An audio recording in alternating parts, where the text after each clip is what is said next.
YCP MLC Duvvada Srinivas గారు తన భార్యపై, తన కుమార్తెపై, వాళ్ళతో పాటు ఇంకొక 5గురిపై కేసు ఫిర్యాదు చేయడం జరిగింది. అర్ధరాత్రి నా ఇంటిపైకి దాడికొచ్చారు, నా మీద హత్యాయత్నం చేశారు అని ఆయన టెక్కలి పోలీస్ స్టేషన్కి వెళ్ళి కేసు ఫైల్ చేశారు. ఇలా ఈ విషయం గురించి మనతో మాట్లాడేందుకు ప్రముఖ క్రిమినల్ లాయర్ విజయలక్ష్మి గారు మనతో ఉన్నారు. వారితో మాట్లాడదాం. నమస్తే మేడం. నమస్తే అమ్మా. ఇలా అర్ధరాత్రి వెళ్ళి తన భార్య, పిల్లలు, వాళ్ళతో పాటు 5 మంది వాళ్ళ ఇంటి గేట్ విరగ్గొట్టి లోపలికి వెళ్ళారు అని చెప్పేసి ఆయన టెక్కలి పోలీసులకి ఫిర్యాదు చేయడం జరిగింది మేడం. ఇది ఏ కేసు విధంగా చూస్తారు మేడం? అంటే అసలు భార్య అని అంటున్నారు, భార్య అర్ధరాత్రి రాకపోతే పొద్దున్నే రావాలా ఏంటి? ఎప్పుడైనా రావచ్చు. భార్య లైసెన్స్ హోల్డర్, ఎనీ టైం వెళ్ళొచ్చు. అంటే ఆమె వెళ్ళడం ఓకే మేడం, ఇంకొక 5గురిని తీసుకెళ్లి ఆయన పైన దాడి చేయడం? అవును, రాత్రి అయింది, అర్ధరాత్రి కాబట్టి ప్రొటెక్టివ్ గా తీసుకెళ్లి ఉంటుంది. వాళ్ళ అన్నదమ్ముల్లో ఎవరో కిరాయి రౌడీలను అయితే తీసుకెళ్లి ఉండకపోవచ్చు. ఆమె వర్షం. ఇతను వర్షం ఏమంటున్నారు? కొట్టడానికి వచ్చింది అంటే మీరు ఏదో తప్పు చేసి ఉంటారు, కొట్టడానికి పెళ్ళానికి ఆ హక్కు ఉంది. నిన్ను పెళ్లి చేసుకుని వచ్చింది, తల్లిదండ్రుని వదిలింది అంటే దాని అర్థం ఏంటి? దానికి అన్ని కావాల్సినవి అన్ని చూస్తాడు భర్త. భర్త అంటే భరించేవాడు అని అర్థం. భర్తే భార్యను చూడకపోతే కంచే చేను వేసింది అంటారు చూడు. కంచె ఎందుకు కడతాం? చేనుకి వేరే పశువులు ఆమె పంటను మేయకుండా ఉంటాయని కంచె కడతాం. ఆ కంచె చేను వేసేస్తే ఎవరికి చెప్పుకుంటుంది ఆడది? ఆ కోపం మీద ఏదో వెళ్ళి ఉంటుంది. ఏ భార్య ఏ మొగుడిని చంపేయదు. అలాగని చంపట్టలేదా మేడం? భార్యలు భర్తలను చంపేవాళ్ళు ఉన్నారు అని అంటారు. ఆ క్రిమినల్ ఇంటెన్షన్ వేరే ఉంటుంది.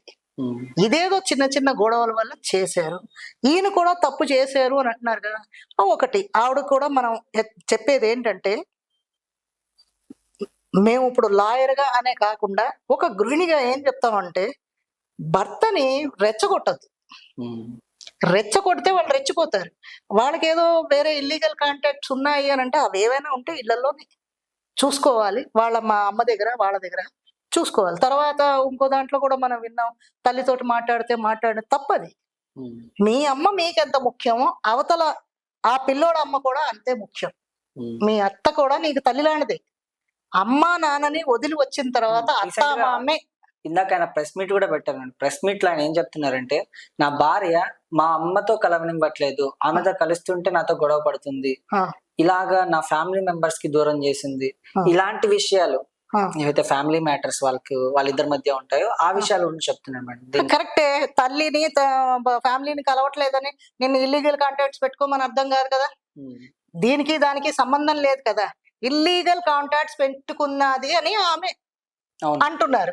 తల్లితోటి కలవనీయట్లేదు అని కాదు, ఏదో ఒక వంక చూసుకుని డొంకలాగుదాం అని పెట్టుకోకూడదు. ఈయన కూడా ఆ ఇష్యూ ఉంది అంటే అదే చెప్పాలి.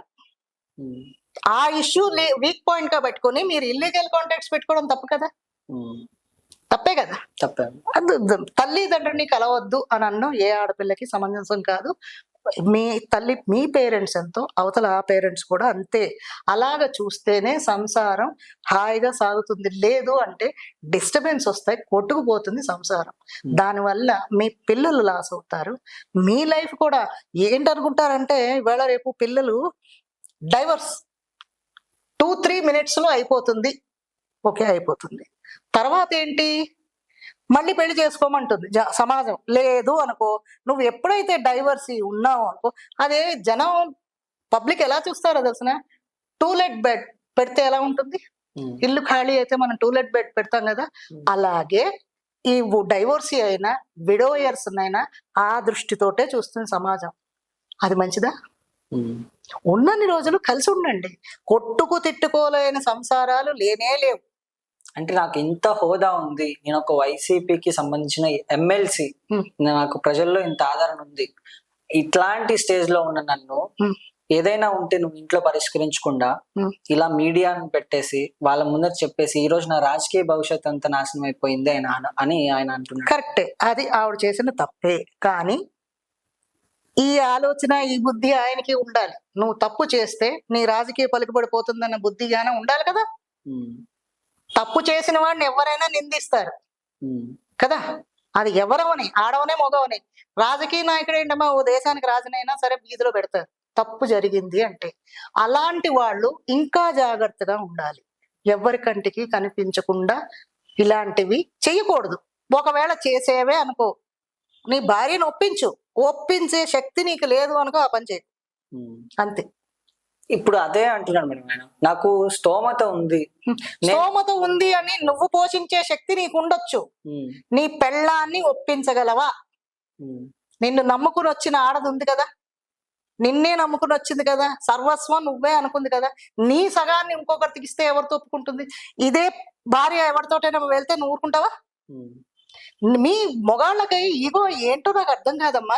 మొగాడికి ప్రతి వాడి పెళ్ళం సిల్క్ స్మిత్ లా కనిపించాలి, వీడి పెళ్ళం మాత్రం సతీ అనసూయలాగా నోవులు నోచుకోవాలి, పట్టు చీర కట్టుకొని పూజా పునస్కారం చేసుకుని పువ్వులు బొట్టు పెట్టుకుని ఇంట్లో ఉండాలా? అలా ఎలా కుదురుకుంది? నీకు వేరే వాళ్ళ భార్య అందంగా కనిపించింది అనుకో, నీ భార్య కూడా వేరే వాళ్ళకి అందంగా కనిపిస్తుంది. నువ్వే తప్పు చేస్తున్నావు, తప్పు చేయమని ప్రేరేపిస్తున్నావు. నువ్వు చేయలేదనుకో ఈమెకి ఆ బుద్ధి రాదు, దుర్బుద్ధి రాదు. అంతే కదా? నీ మైండ్ లో నీ చెత్త ఆలోచన వచ్చిందంటే వేరే వాడికి రాదా? ఎవడో ఒకటి కంటపడుతుంది. పిల్లి పాలు తాగేటప్పుడు కళ్ళు మూసుకుని తాగుతుంది. అదేమనుకుంటుందో తెలిసినా నన్ను ఎవరు చూడటం లేదనుకుంటుంది. కానీ ఇది ఎవరిని చూడట్లేదు, ఎవరో ఒకడు చూస్తాడు, నీ వీక్ పాయింట్ మీద దెబ్బ కొడతాడు. మొగాడవనే ఆడవాళ్ళవని ఏదో ఒక రోజు ఏదో ఒక అనుకోని పరిస్థితుల్లో వీక్ పాయింట్ లో ఇరుక్కుంటారు. ఈ ఫ్యామిలీలో కూడా అలాగైతే ఏం చేస్తాం? ఇవన్నీ ఆలోచించాలి. ఎవరైనా కూడా చిన్న తప్పు చేయాలి అనుకున్నప్పుడు 10 సార్లు ఆలోచించారు, తప్పు చేయలేరు. ఇప్పుడు నా దగ్గర డబ్బు ఉంది, నీకు నేను విడాకులు ఇచ్చేసినా కూడా మెయింటెనెన్స్ పడేస్తాను అనే విధంగా ఇవ్వదయ్యా ఆమె విడాకులు. నీకు పెళ్లి కానీ నాకు నీ డబ్బు ఎలాగైనా వస్తుంది అంటుంది. పిల్ల ఉంది కదా, లేదు నా సంపాదన ఉంది, లేదా నా ఆస్తి నాకు ఉంది అని అంటుంది. నీకు విడాకులు లేకపోతే నువ్వు చేసుకునేదాన్ని పెళ్ళి అనరు, వ్యభిచారం అంటారు. లీగల్ కదా? ఇవ్వదు ఆవిడ. ఇవ్వకుంటే నేను నా దగ్గర రావద్దు, పలగేడు. సాధించాలి శాడిజంగా అంటే ఎవరైనా అంతే, ఆడదైనా అంతే, మొగాడైనా. ఒక పట్టుదలకి పోయాము అంటే ఆడవాళ్ళు ఏమో తక్కువ ఉన్నారా? ఆడవాళ్ళ వల్ల రాజ్యాలే పోయే నాగమ్మ వీళ్ళందరినీ చూసారా? ఒక్క పన్నాగం పన్నింది అంటే ఆడది మటాష్. సంసారాలు కాదు, రాజ్యాలు కూలిపోతాయి తెలుసునా?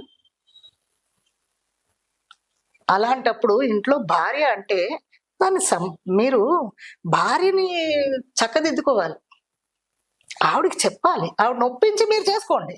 అప్పుడు ఏ బాధ లేదు కదా, ఎవరు అడగరు, చేసుకోవచ్చు. సో ఈమె యాక్సెప్టబుల్ అయ్యింది, ఈయన ఇంకొక అమ్మాయిని పెళ్లి చేసుకోవడం అది లీగలా మేడం? పెళ్లి అనరమ్మా, పెళ్లి ఎప్పుడు ఒకటే. యాక్సెప్ట్ చేసింది ఓకే, మీరు లివింగ్ టుగెదర్ లాగా ఉండాలి, అంతేకాని భార్య మాత్రం ఈమె డైవర్స్ ఇవ్వకుండా వేరే ఆమెని భార్య అని ఏ కోర్టు ఏ లాలోని లేదు. మన హిందూ ధర్మ ప్రకారంగా భార్య ఒకటే, భర్త కూడా ఒకటే. మిగతావి ఏ ఉన్నా కూడా అవి ఇల్లీగల్ కాంట్రాక్ట్స్ కిందే వస్తాయి.